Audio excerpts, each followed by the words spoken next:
अस्सलामुअलैकुम दोस्तों, मेरा नाम है उमर एंड वेलकम टू ओएस को डिस्कवरी।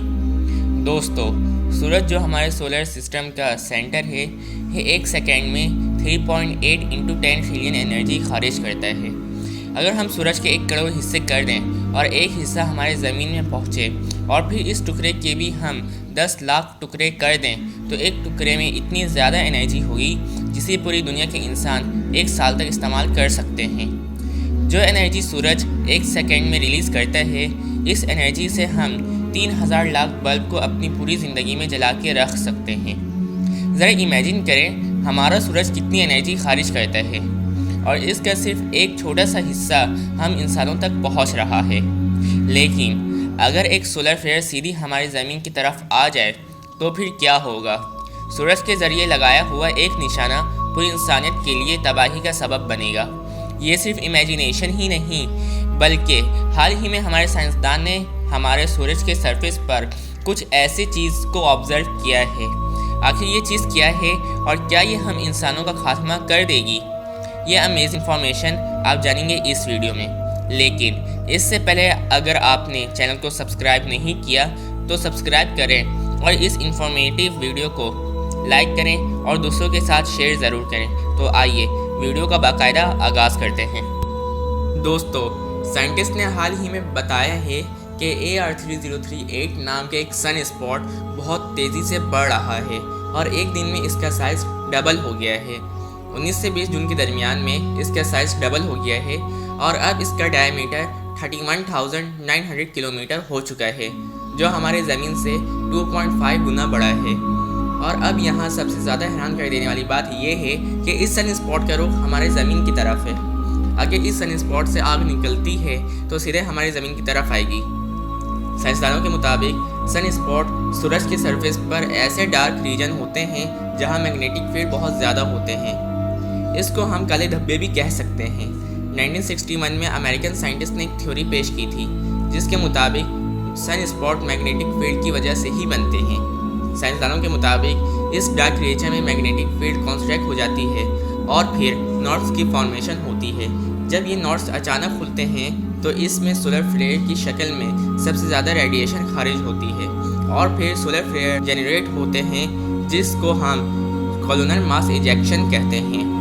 सन स्पॉट के बारे में साइंटिस्ट आज भी रिसर्च कर रहे हैं क्योंकि वो ये नहीं जान पाए कि ये सन स्पॉट बनते कैसे हैं। दोस्तों, अब आपको लगता होगा कि सूरज में सन स्पॉट वाली जगह बहुत गर्म होते होंगे, लेकिन असल में ये जगह सूरज के सरफेस की सबसे ज़्यादा ठंडी जगह होती है। जहाँ सूरज की डिग्री 5500 सेल्सियस होती है, वहीं पे सन स्पॉट वाली जगह की डिग्री 3500 सेल्सियस होती है। इसके बाद बात करते हैं तेज़ी से बढ़ते हुए सन स्पॉट की। AR3038 में अनस्टेबल बेटा गामा मैग्नेटिक फील्ड है जो एक M class solar flare generate कर सकती है। जब सोलर फ्लेयर हमारी ज़मीन के ऊपर वाले एटमॉस्फेयर से टकराती है तो इसकी वजह से एक्स रेज और अल्ट्राफॉरेट लाइट जैसे इलेक्ट्रोमैग्नेटिक रेडिएशंस का एब्जॉर्प्शन होता है, जिसकी वजह से हमारे ज़मीन के आयनस्फीयर में मौजूद एटम्स आयोनाइज हो जाते हैं, जिसे सोलर फ्लेयर ब्लैक डॉट कहते हैं। इसके दौरान हमारे ज़मीन का आयनस्फीयर लॉन्ग रेंज हाई फ्रीक्वेंसी वाले रेडियो वेव्स को रिफ्लेक्ट करने की एबिलिटी थोड़ी देर के लिए खो देता है। ये सोलर फ्लेयर ब्लैक डॉट इतने इंटेंस है, इसकी बुनियाद में इन्हें R1 और R5 के स्केल पर मेजर किया जाता है। ये कोई रेयर इवेंट नहीं है बल्कि R3 इंटेंसिटी के 2 रेडियो ब्लैक डॉट अप्रैल और मई 2022 में भी हो चुके हैं। सन की ज़मीन से दूरी 15 करोड़ किलोमीटर है। इसी हिसाब से इसे ज़मीन तक आने में 8 मिनट और 20 सेकेंड का टाइम लग जाएगा और इतना ही टाइम आम सूरज की रोशनी को आने में लगता है। AR3038 सन स्पॉट सूरज के इक्वेटर के पास मौजूद है। फिलहाल ये हमारी ज़मीन की तरफ पॉइंटेड है, लेकिन 14 दिनों बाद ये अपनी पोजीशन चेंज कर लेगा, जिसकी वजह से हम इंसान बच पाएंगे। यहाँ एक और सवाल आता है कि क्या हो अगर ये 14 दिनों से पहले ही ब्रस्ट हो जाए, तो क्या हम इंसान बच पाएंगे? अगर ये सन स्पॉट हमारी तरफ रेडिएशंस को एमिट करता भी है तो फिर भी हमें टेंशन लेने की ज़रूरत नहीं है। जैसे कि मैंने आपको पहले ही बताया था कि ये सन स्पॉट सिर्फ M class solar flare generate कर सकता है, चाहे इसका साइज़ 4 गुना ही क्यों ना बढ़ जाए। एम क्लास सोलर फ्लेयर की इंटेंसिटी इतनी ज़्यादा हाई नहीं होती है, ये हमें कोई नुकसान नहीं पहुंचा सकता क्योंकि ये बहुत कॉमन होते हैं, इसलिए एम क्लास सोलर फ्लेयर हमारे लाइफ को नुकसान नहीं पहुंचा सकेगा। लेकिन अगर sun spot M class solar flare के अलावा कोरोनल मास इजेक्शंस एमिट करने पर आ जाए तो इसके असर खतरनाक हो सकता है।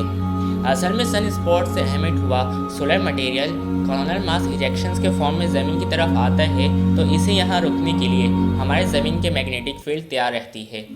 सोलर फ्लेयर ज़मीन के मैग्नेटिक फील्ड में एब्जॉर्ब हो जाता है और हाईली एनर्जेटिक पार्टिकल्स ये वेव मैग्नेटिक फील्ड को कंप्रेस करती है और पोल्स के आसपास के रीजन में मौजूद मैग्नेटिक फील्ड के लाइन का सिंक्रोनाइजेशन बिगाड़ देती है, जिसकी वजह से मॉलिक्यूल्स लाइन की शक्ल में एनर्जीज को रिलीज़ करते हुए ऑरोरास के फॉर्मेशंस करते हैं। ऑरोरास को हम पोलर लाइट भी कहते हैं, जो आसमान पर खूबसूरत लाइट सोर्स की शक्ल में होते हैं।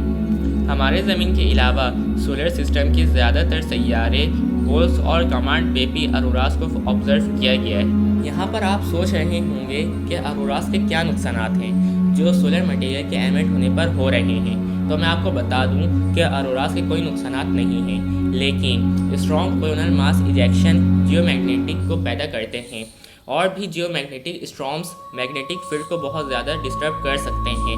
यहाँ तक कि हमारे ज़मीन के चारों तरफ घूमने वाले सैटेलाइट भी ख़राब हो सकते हैं। लेकिन आपका इस बारे में क्या कहना है? अपनी कीमती राय का इजहार हमारे कमेंट सेक्शन में ज़रूर दीजिए। जाते जाते हमारे वीडियो को लाइक करें और सब्सक्राइब करके बेल आइकन प्रेस करें। मिलते हैं एक और नई वीडियो में, जब तक अपना बहुत सारा ख्याल रखिएगा। अल्लाह हाफिज़।